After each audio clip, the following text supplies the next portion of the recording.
నా పేరు శాలిని. ఇంకో 30 minutesలో నా మ్యారేజ్. చాలా టెన్షన్గా, చాలా ఎక్సైటింగ్గా ఉంది. నా మ్యారేజ్కి సంబంధించి కొన్ని విషయాలు మీ అందరితో షేర్ చేసుకుందాం అనుకుంటున్నాను. మ్యారేజ్ అనగానే ప్రతి అమ్మాయికి బోలెడని ఎక్స్పెక్టేషన్స్ ఉంటాయి. అబ్బాయి 6 feet హైట్ ఉండాలి, 6 pack ఉండాలి, అందంగా హీరోలా ఉండాలి, ఫుల్ బ్యాంక్ బ్యాలెన్స్ తో, మంచి జాబ్ తో వెల్ సెటిల్డ్ అయి ఉండాలి. ఇలా ఏవేవో ఎక్స్పెక్టేషన్స్ ఉంటాయి. అఫ్ కోర్స్ నాకు ఉన్నాయనుకోండి. వీటన్నిటికీ మించిన కోరిక నాకొకటి ఉందండి.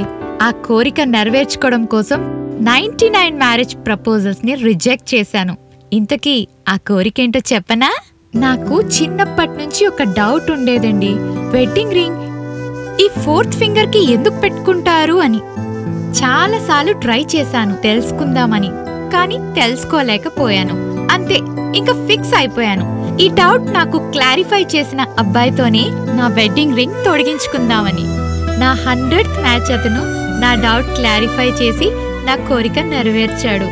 అతనే నాకు వెడ్డింగ్ రింగ్ తొడిగి నా లైఫ్ పార్ట్నర్ కాబోతున్నాడు. నాకు వచ్చిన డౌట్ మీలో చాలా మందికి వచ్చే ఉంటుంది కదా. సో ఇప్పుడు నేను మీకు నా లైఫ్ పార్ట్నర్ ఏం చెప్పాడో అది మీ అందరితో షేర్ చేసుకుంటాను. మన ఫింగర్స్కి మన లైఫ్లో ఉన్న రిలేషన్షిప్స్కి చాలా దగ్గర సంబంధం ఉంటుంది. బొటన వేలిని అమ్మా నాన్నలతో పోలుస్తారు, చూపుడు వేలిని అక్కా చెల్లెలు అన్నాదమ్ములతో పోలుస్తారు, ఈ మిడిల్ ఫింగర్ని మనతో పోలుస్తారు, రింగ్ ఫింగర్ని లైఫ్ పార్ట్నర్తో పోలుస్తారు, లిటిల్ ఫింగర్ని మన పిల్లలతో పోలుస్తారు. ఏంటి అర్థం కాలేదా? ఇంకా క్లారిటీతో చెప్తాను. ముందుగా 2 చేతుల్ని జతగా కలపండి. మనం ఎప్పుడూ మనలానే ఉంటూ మనకి నచ్చినట్లే ఉంటాం కనుక ఈ మిడిల్ ఫింగర్ని ఇలా ఫోల్డ్ చేయండి. ఇప్పుడు మీ బొటన వేలిని ఓపెన్ చేయడానికి ట్రై చేయండి. ఇది ఓపెన్ అవుతుంది. ఎందుకంటే అమ్మా నాన్నలు జీవితాంతం మనతో కలిసి ఉండలేరుగా, అందుకే బొటన వేలు ఓపెన్ అవుతుంది. ఇప్పుడు మన చూపుడు వేలు ఓపెన్ చేయడానికి ట్రై చేద్దాం. ఓపెన్ అయింది. ఎందుకంటే మన బ్రదర్స్ అండ్ సిస్టర్స్ మనతో లైఫ్ లాంగ్ ఉండరు.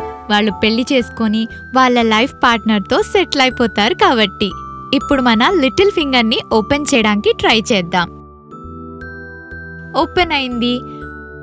మన పిల్లలు పెద్దయి పెళ్లి చేసుకొని వాళ్ళ లైఫ్లో సెటిల్ అయి మనకి దూరంగా ఉంటారు కాబట్టి.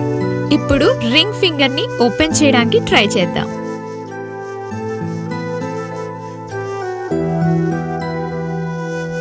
ఇది ఓపెన్ అవ్వదు. ఎందుకంటే మన లైఫ్లో మనం ఎలా ఉన్నా, ఏ కష్టంలో ఉన్నా జీవితాంతం మనకి తోడుగా ఉండేది మన లైఫ్ పార్ట్నర్ మాత్రమే. మీకు నమ్మకం లేదా? అయితే మీరు కూడా ట్రై చేయండి.